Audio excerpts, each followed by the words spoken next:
Good morning, Down Under, good afternoon, America, and good evening, Europe. My name is Christianne Van Wijk, and I'm the filmmaker of Persona Non Grata, the demonization of David Icke. And with me, I have the iconic David Icke and two members of his legal team, Jeroen Pols and Mordechai Crispijn. And the intention is to do this succinct live to give people sort of a lowdown of what has happened to David Icke and how this could be happening more and more to others as well.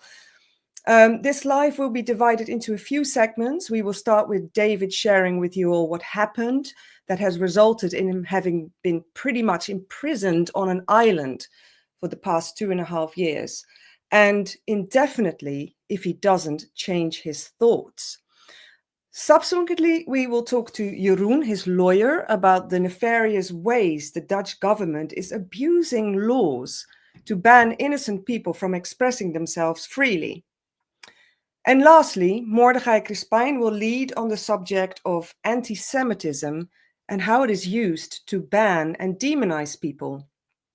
Welcome, guys. Thanks for joining this live. David, could you please start and tell us what happened to you? So extreme, it's hard to imagine, because 2.5 years ago, I was asked by people like Mordecai to go to Amsterdam and speak at a peace rally against violence, against war. And I agreed. And then I'm in a hotel in Folkestone, waiting to go through the church the next day to do the talk. And a long, rambling email came along, actually in Dutch. Good job there was someone to translate it, telling me I wasn't going to go because I was banned. And the system is that if you are a country that's part of what they call the Schengen border system, it means that if you're banned from one of them, you're banned from all of them. So I was banned from then, I think it's about 27 countries. It's more now because more's joined. And I was banned for 2 years from the entire Schengen group of countries. So we went through the courts to challenge this. And I knew there was a problem when the judge walked in with a rubber stamp. I thought there was a bit of a problem here, because that's all we've seen, basically. We've had a situation where the law that was wrongly used in the first place to ban me has actually been changed. I think it was in March 2023 it changed. But that doesn't matter either, apparently, according to the courts. So they drag on and they drag on, and I'm still banned. And then we come round to the end of the 2 years. By this time, the biggest political party in the Netherlands is called the Party for Freedom, was to that effect, headed by a guy called Geert Wilders, who's a bit of a hero in the alternative media, goodness knows why. And a minister from one of those from his party was the minister who's one of the ministers making the decision about what happens now at the end of the 2 years. So they decided that they were going to ban me for another 2 years because it's the Party for Freedom, you see. And so now we're 6 months or so into that. And this is the absolute sinister part of it. There's many sinister parts of it. I mean, the story that's told in the film is quite extraordinary. It's a real jaw dropper. It's that the government is saying that I'm banned for another 2 years because I've not changed my views. So I've got to change my view. I won't. To be allowed basically into most of mainland Europe. And we had this extraordinary situation where one of the lawyers for the government was basically saying that, well, the minister doesn't believe that what you're saying is true. Because what happened is, first of all, the original ban, he's an anti-Semite. Okay, right. I've not heard that before. But thanks to Jeroen and his brilliance at taking it all apart, they couldn't make it stand up, the anti-Semitism. So they changed tack. And now it was, oh no, we're not saying he's an anti-Semite. We're saying that he's saying there's an evil elite running the world, and that's why we're banning him, right? And that's where we are. It's utterly insane, and it's got to I think the highest court in the Netherlands, and they're just considering it now. Jeroen knows better about that, and that's where we are. I mean, the extreme nature of this censorship is absolutely extraordinary. And most of Europe is denied me. And not only that, imagine you're going into America or another country and you fill in the form and they say, have you been banned from any other countries? Have you been refused entry from any other countries? Well, how about 30? You know what I mean? I mean, it's crazy. So how many other countries I'm banned from? I have no idea. Yeah, absolutely. Thank you for that lowdown. Jeroen, from a legal point of view, could you maybe give a little bit of an overview of the timeline of what's happened and maybe subsequently explain a little bit about what is happening in the Netherlands and probably many other countries as well, where the trias politica, separation of powers, is just kind of disappearing? Yes. Well, what we see everywhere in the world, but especially in Europe at the moment, is that we are cracking down on the freedom of speech. It's by redefining the freedom of speech as well as the freedom of thought. What happened with David is that his criticism to the power is being seen as a possible inspiration for people to use violence. Like I said, inspiration. We are talking about, you call it stochastic terrorism. It means you are saying something which could inspire people to violence, and this could threaten politicians. Of course, it's the way politicians behave which forms a threat, and not the people criticizing that. What they did with David is that the minister in the Netherlands, he registered David Icke in the Schengen information system, and this is the system which is being used in all the Schengen countries for border control. And it's done on the basis of a power which they say it's Article 24 of the Schengen implementation agreement, and it gives the power to ban people who might form a threat to public order or to the public safety. But it's, if you ask from the legal point of view, there are so many flaws that you don't even know where to start. It's a power which is made up. It's a power which they read, but it's not in the articles. You can't read it in there.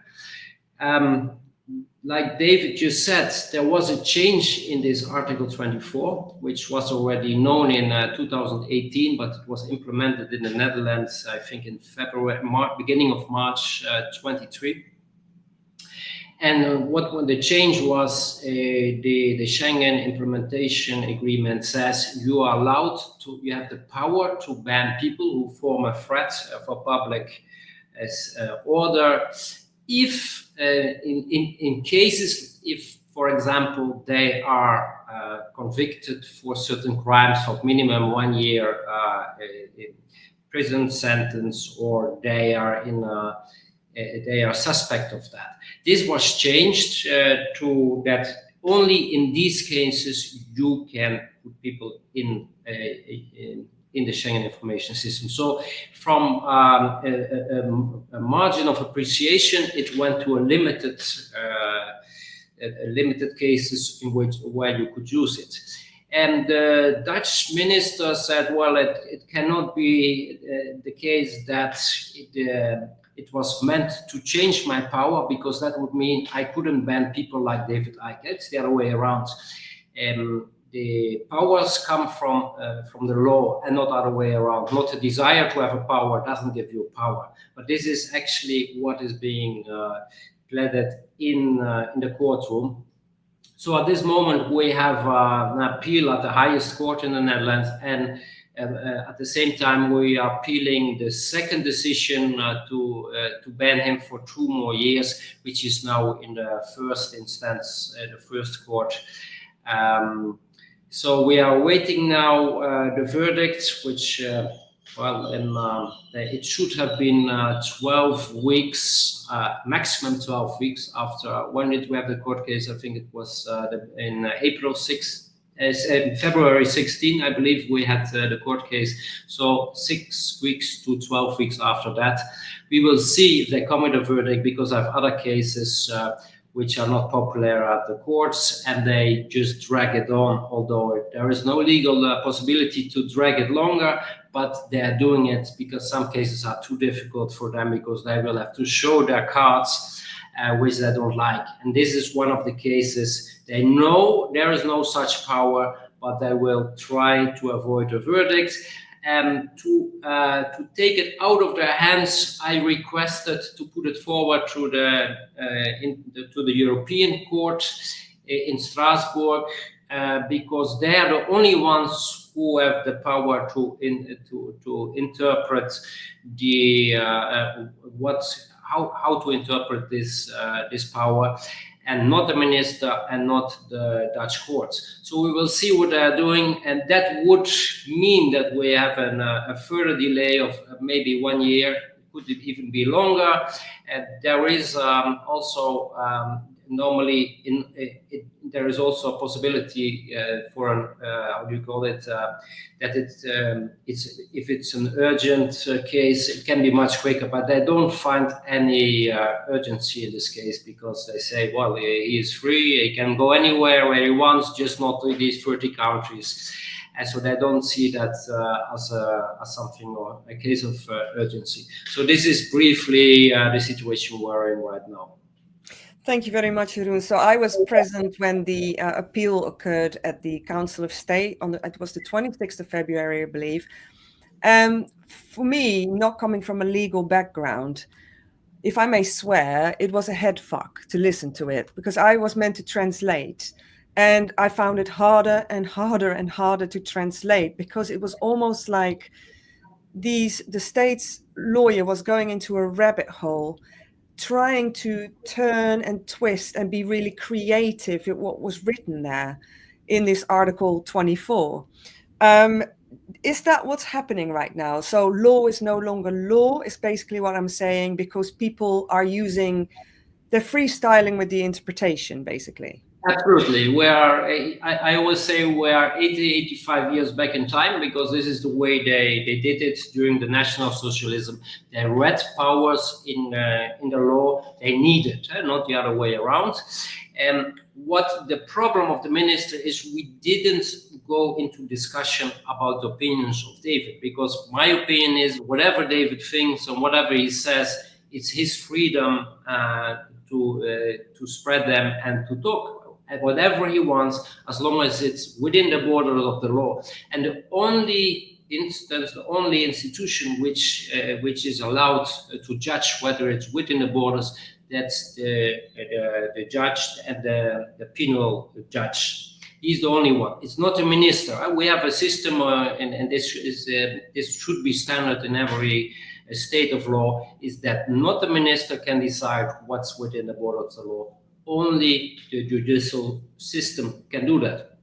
And here we have a minister who is going to interpret that, listen, what Mr. Icke is saying is not correct, And actually, they put forward that he's refusing to go into discussion about whether his opinions are right or not. And especially when you talk about criticism on politicians, the freedom of speech is almost without limits. The only limit is direct incitation of violence. I think it's called in English. That's the only border. But other than that, you can call politicians, you can call them pigs, you can call them whatever you want, because this is the basis for any democracy. Because imagine in the case that you have you have a power takeover, a secret power takeover, and you would not be allowed to criticism, to put this forward in the public that this is taking place. Because every dictatorship, the first thing they would do is forbid you to talk about that. So this is why the European Court of Human Rights gives almost the freedom of speech about politics without almost no limits. There are limits, but David never crossed, of course, these limitations, because he never talks about, he never incites to violence, and on the opposite, he's always talking about peaceful resistance, there is no way under the legal system where we officially have that he could have been banned. Thank you so much, Jeroen. Now, there's a scene in the film from a clip from a Dutch TV station where Marjolein Faber, who's the Minister of Justice currently, says, yes, I extended David Icke's ban because of anti-Semitism. Now, Mordechai, you are 100% Jewish. Could you briefly explain how you came to be involved in this particular case, and also how anti-Semitism is being used more and more now? Yeah, and especially being misused all over the time, and a lot of Jewish people are very disturbed by that. But how this started is I was part of an organization which is called Freedom for the Netherlands, and we wanted to organize a peace rally in Amsterdam. And what is quite important to know is that we wanted to organize it on a specific place in Amsterdam, which we call the Dam. Maybe you have ever been in Amsterdam. It's a very specific place. And the Dam is also the place where we all get together, sometimes through national television, but also the king and the parliament shows up there one time a year to remember everything that happened during the Holocaust. And one thing they always say on that square is it should never happen again. So when Corona started, with my Jewish background, I felt the urge to just speak out, because it was the last time since World War II that we were not allowed, at least a specific group of the society, not allowed to enter the restaurants, not allowed to enter certain places, movie theaters, etc. So people got pretty upset when I drew the parallel with the Second World War, looking at the Corona era. And the first thing I said is, well, if I cannot compare this period with the Second World War now, when can I? And then you have to know that a lot of politicians over the many, many years have always been referring to the Second World War whenever they wanted to. But when we started making the comparison during Corona, it was suddenly a bridge too far. So going back to the demonstration, we were organizing a peace rally on the 6th of November of 22. And a few days before, actually they already knew, because we were announcing that David Icke was coming to the Netherlands. And a few days before, there were rumors starting, where one organization, I find this very important for every listener to know, there was one organization in the Netherlands which is called the CD. There was another one which is called the CEO. Those are Jewish organizations. And I want to ask you guys, if you look in your own country, every single country at least in Europe and pretty much around the world, has those kind of organizations, such as CIDI. So, for example, in the UK, you have the Board of Deputies of British Jews. You have the UK Lawyers for Israel. In Germany, you have the Zentralrat der Juden in Deutschland, and you have the Honestly Concerned. In France, you have the council, which they call the CRIF. It's the Conseil Representatif des Institutions Jurídicas de France. In Spanish, in Spain, you have Federación de Comunidades Judías de España. You have to know that all those countries have those specific organizations which have more power than any political party in your country. Because whenever they want something to happen or not something to happen, they start standing up and they start calling and screaming about anti-Semitism. So when that happened to David, I didn't know David that well. Of course, I knew his name, but I didn't know much about his work. When I heard they were calling him an anti-Semite, the first thing I said is, well, wait a minute. If I am helping an organization organizing a peace rally and you're inviting somebody who is denying the Holocaust, I don't think that's a good idea. So the first thing I did, I started putting up a call and I invited David to come in the call. It's still online. And the first thing I asked David is, well, are you denying the Holocaust? Because if you want to deny it, for me, it's not a problem. For me personally, not. But I am not going to give anyone a stage. I'm not going to help anyone taking a stage when you're a denier of the Holocaust. But that's also because of my Jewish background. But what I find out just by going into the conversation with David is he is not denying the Holocaust at all. And he is not an anti-Semite. And in the meantime, I've been reading parts of his books, and I spoke to a lot of people that know his work in and out, and nobody ever came up with anything like anti-Semitism. So we were debunking that. Then I thought, okay, this will take a couple of weeks, and then CIDI, this Dutch Jewish organization, will take a stand and they will say, well, okay, we let it go. But the opposite happened, because a few weeks later, there was this, she used to be the Minister of Justice, and this is also very important for you to know. Her name is Jezilkus, and she used to be the Minister of Justice. Now you have to know that the same minister, in 2019, she was part of a delegation invited by CIDI to go to Israel, and she brought along 16 other politicians. She brought along. Now you have to know, and I'm getting how do you call goosebumps when I say this? Listen to this, guys. Within my family, there is something that we always heard, and which is called in Dutch the Maror Gelden. The Maror Gelden used to be a fund that was paid by the Germans as a compensation for the Jewish people in the Netherlands that had been, those people were, they had a lot of those Jewish families, they had houses, they had paintings, they had gold, they had diamonds. There were a lot of rich Jewish people in the Netherlands. All those possessions were stolen by the Germans. So after the Second World War, it took many, many years for the Dutch government to make a deal with the German government to pay a compensation for all the Jewish people. Now listen to this. The trip to Israel in 2019, where Jezilkus, this Minister of Justice, took 16 other people from the Ministry of Justice also, and also some other ministries. They took them on the trip. And you know what they paid that from? It was somewhere in the newspaper, but it's very hard to find.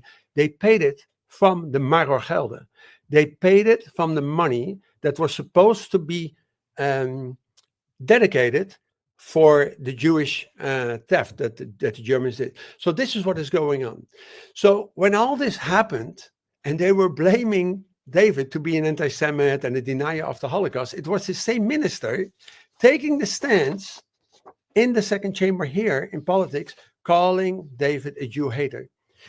So if you start connecting the dots, then you can really see what is going on. And the only thing that is happening is the moment that David said, I'm coming to Holland, and we invited him, the first thing CIDI said, which is basically an extension of the Jewish state of Israel, in all those small organizations, they said, we're not going to allow it.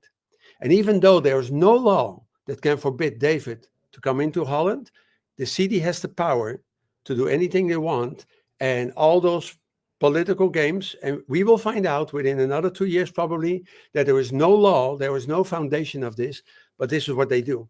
And it takes a lot of time, and David is already past 70. So it means that they will drag it on as long as possible, preferably probably till David is not here anymore, and they will take as much time as possible, even there's no law. So I was triggered by this with my Jewish background. I will ask every Jew that is watching this, start looking into those organizations, and let's step up and start doing something about it, because those are the people that are claiming that they are representing the Jews in every single country, and I do not feel represented by that group. Mordechai, do you notice a change happening in Jewish people where they're starting to wake up to this deceptive method that's being used worldwide? Well, the thing is this, and Jeroen and I spoke a lot about this, that we organized a lot of demonstrations from the organization Viruswaarheid. And whenever we were on those squares, a lot of people, we were on squares, we were in parks, we were demonstrating all over the place. And whatever happened is that, in my case, a lot of Jewish people came to me because I spoke out as being Jewish. First of all, to make the comparison to what was going on in the Second World War, and I saw a lot of comparisons. And the second thing is that a lot of politicians and organizations are screaming anti-Semite without any foundation for that. A lot of Jewish people came up to me on those squares, and they were whispering in my ear, and they said, well, I am Jewish as well, and I totally support you. And I said, well, why don't you speak out? And he said, well, you know, I am part of my own resistance. And that's where the whole problem goes. So I do notice a lot of difference. I do notice that a lot of more people are coming to me and say, well, I totally support you. I am Jewish as well, but I don't feel represented either. And I always keep saying, start speaking out. But that's for many people a bridge too far. So yes, I do think there is a change going on, but I still think we have a lot to do before those people have the balls to speak out. Yeah, thank you very much. So in the film, we're diving deep into where this whole anti-Semitism comes from. But maybe, David, you could briefly say when these accusations started and why you think they started about anti-Semitism. And I'm not just referring to the ban, but I'm also referring to when it happened, probably, more than 20 years ago. Yeah, well, I've been tagged by this label since 1995, when a book came out that I published called And the Truth Shall Set You Free. So it's been going a very long time with me. And, the emotional charge that people get when they think of Nazi Germany is mercilessly manipulated to demonize people. So if you say they're an anti-Semite, well, people goose stepping down the street come to mind, and people with stupid mustaches and stuff.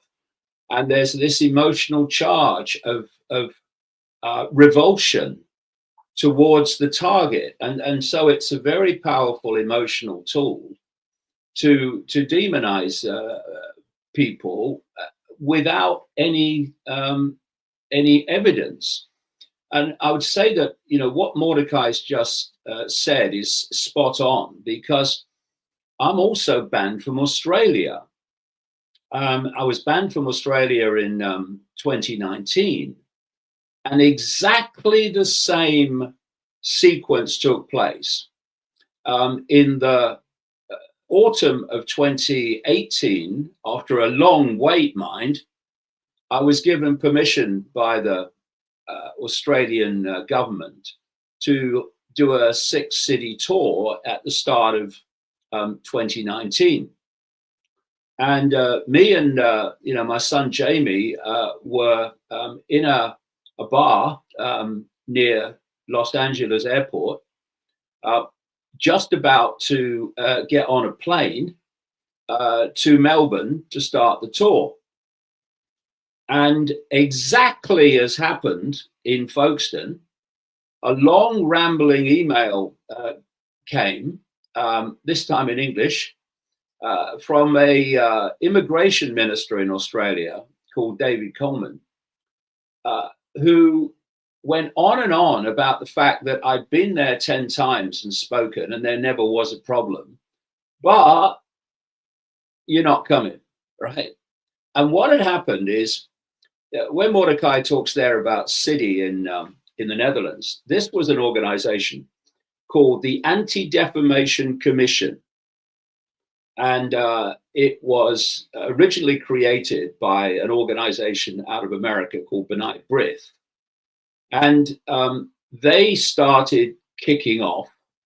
The Murdoch newspapers picked it up and started running stories about how I shouldn't be allowed in. And then, of course, there's nothing like virtue signaling. So the politicians start agreeing that I shouldn't come in. And I was banned. And after 10 visits when nothing had happened, and it never does. And the elephant in the room in terms of this network is called the Anti-Defamation League out of the United States, which was spawned by B'nai B'rith in the early part of the 20th century. The ADL, and it's the center point of this network that Mordecai talks about. And basically what they do is, if they want to silence you, and often more than often, most of the time, it's actually not based on what you're saying about Jewish people. It's the fact that you're saying things that they don't want to be circulating. So, this ADL network, yes, it connects into Israel, absolutely, and they are extensions of Israel, but it's part of a much bigger global cult, as I call it. And so it's not just that they're trying to stop you saying things about Jewish people. They're trying to stop you saying things they don't want circulating from a much bigger point of view. But if they can target you as an anti-Semite, then that's all they need to do to get you cancelled, to get you silenced. And, I'm the kind of living proof of that. And this is a very well organized network. And, when you look at the number of Jewish people in the world, the vast majority in Israel and in the United States, these organizations, like the one in Australia, they represent a very small number of people, and often don't represent them. They just claim to. And when you look at the size of these organizations, including City, come to that, in the Netherlands, the power they have, as Mordecai says, is massively greater than you would expect. And it's because, I've said this so many times over the years, no one needs to know this more than Jewish people, because they're being shafted by people who claim to represent them but don't. And it's good to hear Mordecai saying that there are more Jewish people are starting to see this, because I feel I feel for them in so many ways, because they are being manipulated by people that claim to represent them but don't, for a reason that's not about protecting them. It's about protecting what this network represents. Thank you very much. And in the film, you are going deeper into the whole Sabbatean phenomenon. So watchers will really be able to dive into what you've been writing about for many, many years. Now, just one more question, David. So how is the alternative media giving attention to this matter? Well, it's hardly given any attention to it. It hardly gave any attention at all to the first ban or the extension of it. And they'll just have to explain at some point why that is, because what this ban represents is something very deep and very fundamental. Because if they'll do it to me, they'll do it to other people when it suits them. And one of the things I've observed very much, not just with this case, but with what's going on with Trump and Musk and that regime in the United States currently, is that, I think you mentioned it earlier, the separation of powers is being eliminated. Now, what you can do is you can have what is happening in America, which is you have a executive, the president, with Musk, and you neuter the other two parts of the separation of powers. Because the point is, you have an executive, president in this case, you have the lawmakers on Capitol Hill, although executive orders, the president's machine gun firing new laws now from a desk in the Oval Office, and you have the courts. And these are supposed to be checks and balances to stop tyranny running riot. Because if the president does things, or whatever, the prime minister does things which are outside of the powers that they should have, the limits, then the courts move in.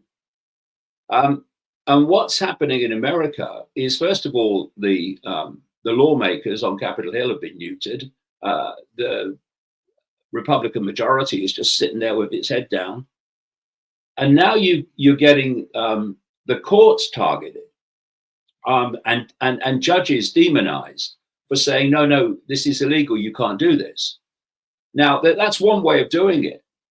And the other way of doing it, which is what Trump is trying to achieve in America, is to so intimidate the judiciary and get them on board, either intimidate them or make sure you are appointing safe people, so that the courts cease to be a check and balance on executive power.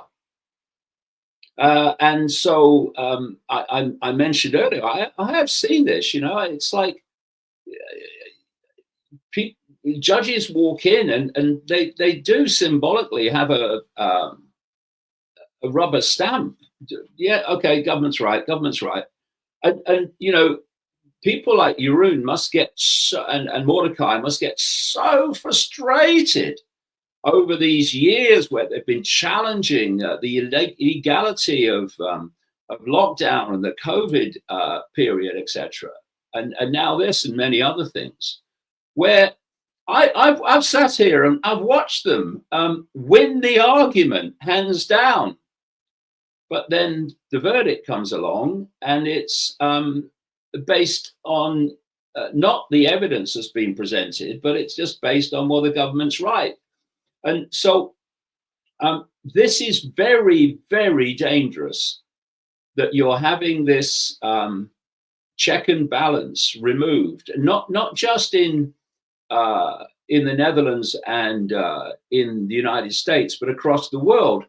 People will remember in Britain that immediately after Keir Starmer came to power with the Labour government in this country, was it last year now? It seems it seems a lifetime ago. And what happened is that there were protests over a killing of children in Southport, horror story, and people reacted. And what you then had was not the usual due process where it went through the courts.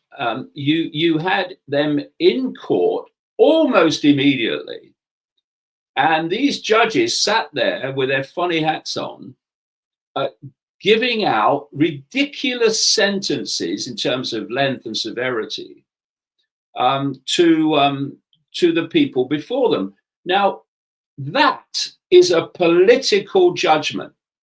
They are political judgments that we saw. And that is not a check and balance on executive power and governmental power. That is a rubber stamp. And yes, sir, no, sir, I'll do what you say, sir. This is very, very dangerous because it's happening all over the world. And without this, this check and balance to stop the tyranny running riot, and we're starting to see tyranny running riot in the United States, not just in the United States, but in terms of how it's affecting other countries, then we're in a very dangerous period if that's allowed to happen. And I would say to the judges, and there are some currently in America anyway, you seem to have it, but grow a pair, grow a spine, because without you, these people can run riot. Now, I have to, I'll finish here, but I have to say, I've been accused of being a threat to democracy by some of these government lawyers. And I've watched aghast as the party of Geert Wilders, Mr. Freedom, Party of Freedom, has overseen the imposition as Prime Minister of the Netherlands, an unelected former head of Dutch intelligence. What? But that's what's going on. And without the checks and balances and the separation of powers and judges having a pair, there's no end to this and where it could go. Jeroen, what David just said about an unelected prime minister, ex-intelligence, how much power do the intelligence services in Holland have over all of this? I think they have the decisive voice in that. And like David just said, I have seen that happening the last 20 years I've been fighting against the state. And there was a time that finally somewhere we would get a victory. You know, we would lose a lot, but finally you would get justice. What I've seen the last couple of years, that situation is over. They got the whole judicial system under control. And I think they have judges on key positions to rule over delicate cases, which are politically delicate. And it's always the same judges who rule in these cases. And I'm quite sure that they are being steered, they are being briefed by the intelligence service. We have something in the Netherlands, they are very proud of it. They call it the one government idea. And that means that the whole government is one. And we have evidence, we got it on the table. We suspected already a long time ago, but in a very big case, which I did for the last, since 2009, we got evidence that the court sits together with all the other services. So, and I thought back then, when I got this evidence on the table, now there will be an outcry, an uproar under the judicial, by the lawyers. Nothing happened. So now it looks like we accept that the judicial system isn't independent. And I think they bear the biggest responsibility for the decay of our democratic society, because they are the ones who should correct, power is corruptive, you know, this is the nature of power. So you need these checks and balances to correct it. And at the moment, it doesn't work anymore. It's like a cancer. It grows, and there's no way to stop it. And the more it grows, the more it sucks the body empty until it falls apart. And it's the judicial system. I blame most of all of them. And when one day they are going to held accountable for this, the judicial system should be number one. Now, David mentioned the frustration. Would you say that you feel that frustration a lot? I felt very frustrated because you feel powerless. And I love the law. I love the law system. It's a very civil way to solve problems. And our law system is very balanced. It was created, especially after the Second World War. Our law system was created by people who suffered themselves the deprivation of freedom. And the ideas behind it are good and it's balanced, but it lost its value. Me as a lawyer, I can only speak about how it should be. We also the international law system. It's an idealistic system, but it has no meaning because we don't have any power to apply it. There's no way we can force our international rights, our human rights. For example, the charter from the United Nations from what was it, 1952, I believe, which was a reaction on what happened during the Second World War. There, our human basic rights are there, how do you say, they are taken in that. And it lost all values because nowadays, when I'm in the court, I also refer to the European Court of Human Rights of all the case law which is produced there. It has no meaning anymore because they only use it when it's in their favor. For example, during COVID, they referred all the time to the Article 2, which is the protection of human life, to push forward all these ridiculous measurements against COVID. But I bring up other articles, or especially Article 17, Article 18 is very important because it says you are not allowed to use the rights from the European Convention of Human Rights to deduct on other rights. And this is exactly what they have been doing. But whatever we brought forward, it was just swept from the table without even noticing. So my profession lost its value, other than that I can tell people how it should be, what our rights are, and how the system is now, it's broken. The whole system is broken. What keeps you going? What keeps me going is, well, first of all, it's my task to show the people that the system is broken. And I do that by court cases like David Icke, to show them our freedom of speech, our freedom of thought, which is the basic of the humanity, nobody is allowed to touch the freedom of thought. You are allowed to think whatever you want. And if you hear then a minister saying that you are allowed back into the Schengen countries if you change your thoughts, this is beyond any border, So we crossed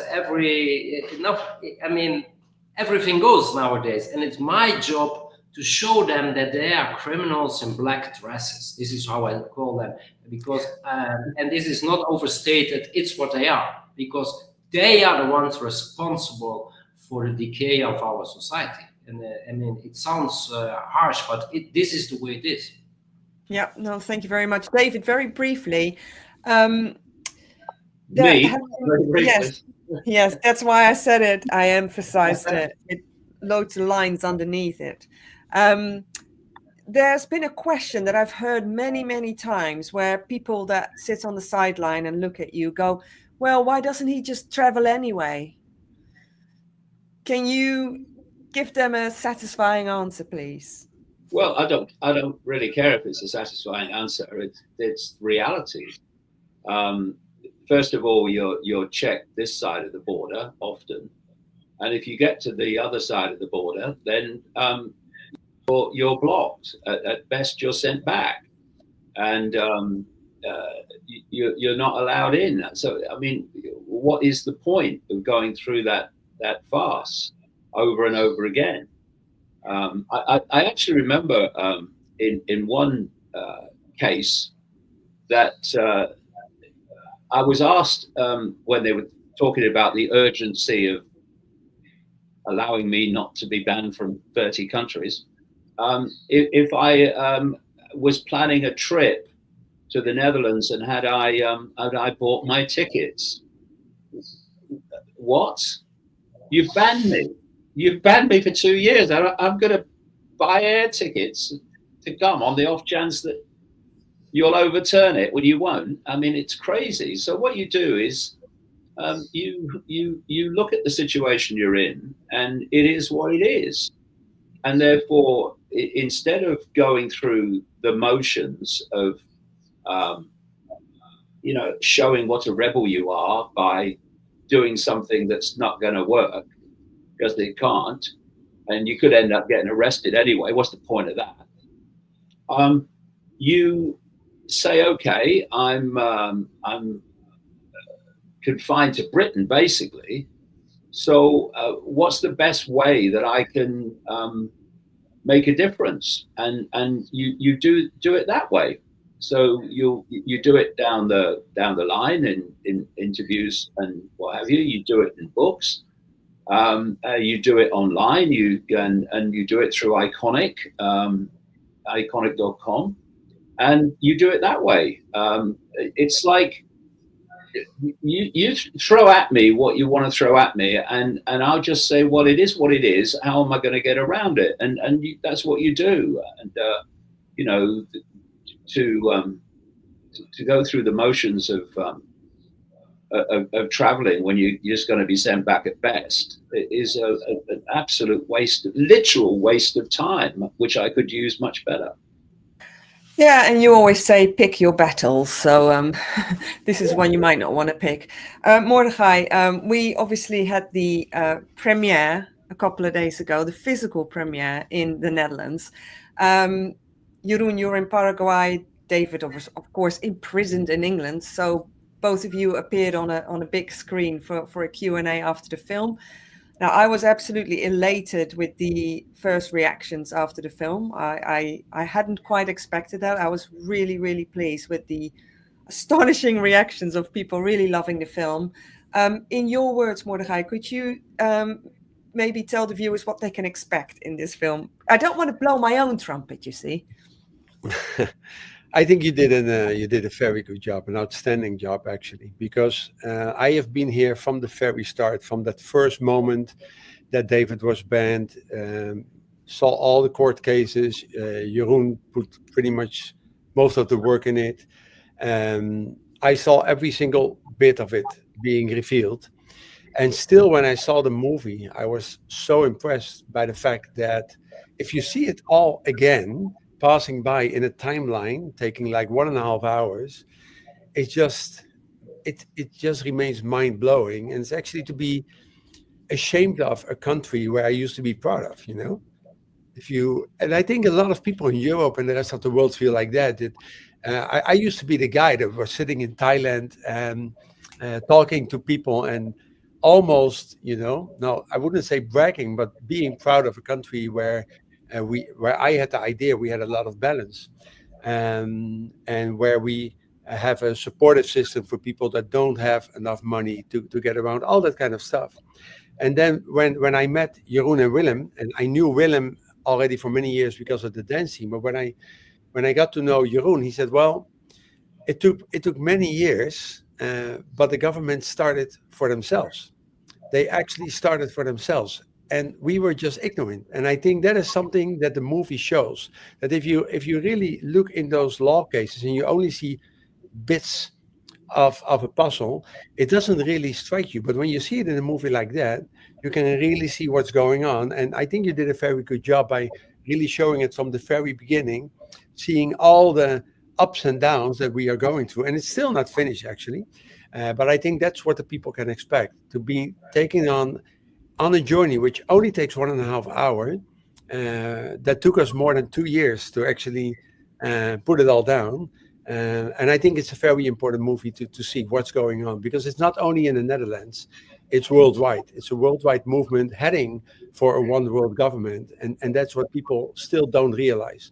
I think the movie is a good first step to start to see what's going on and open your mind. And please also be aware that whatever you see passing by, we have a friend here in the Netherlands. He said, well, Mordecai, it sounds ridiculous, so it's probably true. Yeah. And I think it's about the mindset that you should take a look on this movie. It sounds ridiculous, and I'm sure that your mind goes, this is impossible, but it's probably true. And in our case, it is true. So thank you again for making this movie. It's very impressive. Well, we want to. I think just very quickly, I couldn't agree more. When you see it put together, it's like, this cannot be true. This is so ridiculous. This is so extreme. No country would ever do this. No government could do. How could they do it? No judge would ever rubber stamp it. But they have. It's an extraordinary story. And anyone who watches it will think the world is not like I thought it was. Yes, and there's a little bit of added value in that. We're going a little bit deeper into the reptilian theories as well, and we're having a little peek into a little bit how you live your private life, a few scenes. So it alternates between all sorts of different aspects. So we want as many people to see it, because I do believe that fascism is slowly creeping into this world, and so as much material as possible we should watch. Now, I believe that we have a trailer coming up. I want to thank you all for this hour sharing this with me and the viewers. And Jamie, who is in the background, if you've got the trailer, then let's do that. Thank you very much, everyone. Thank you. Yes, thank you.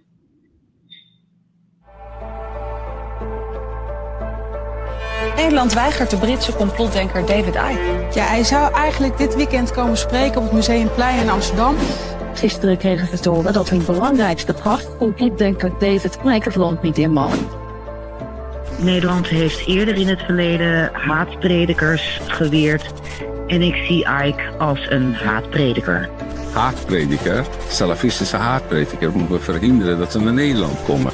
Dus hier wordt verwezen naar het verbod richting de jodenhater die ons land binnen wilde komen. Erg jammer dat zo'n man zo'n platform krijgt op een plek als Amsterdam, of überhaupt.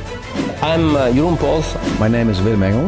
My name is Mordecai Crispijn. Nobody needs to know what the game is and how it's played more than Jewish people, because they're being played as much as, if not more, than most. What governments around the world are doing is misusing the legacy of the Jewish people as a weapon and a shield. I don't care if you're Jewish or Christian or Muslim or Hindu. I don't care if you're black or brown or white or sky blue bloody pink.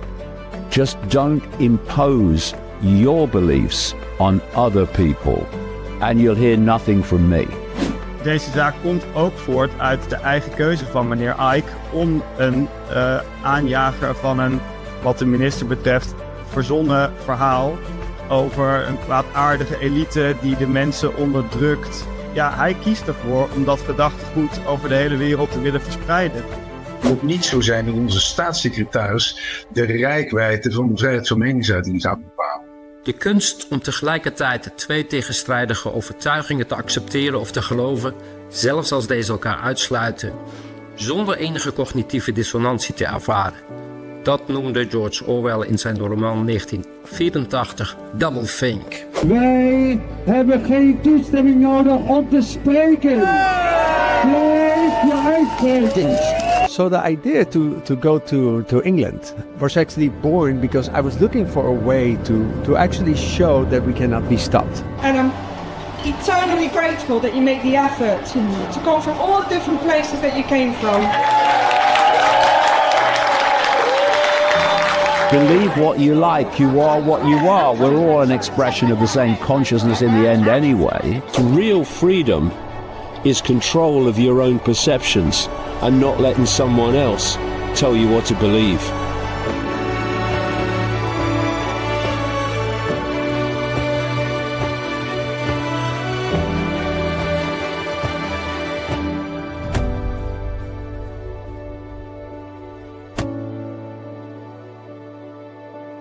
you.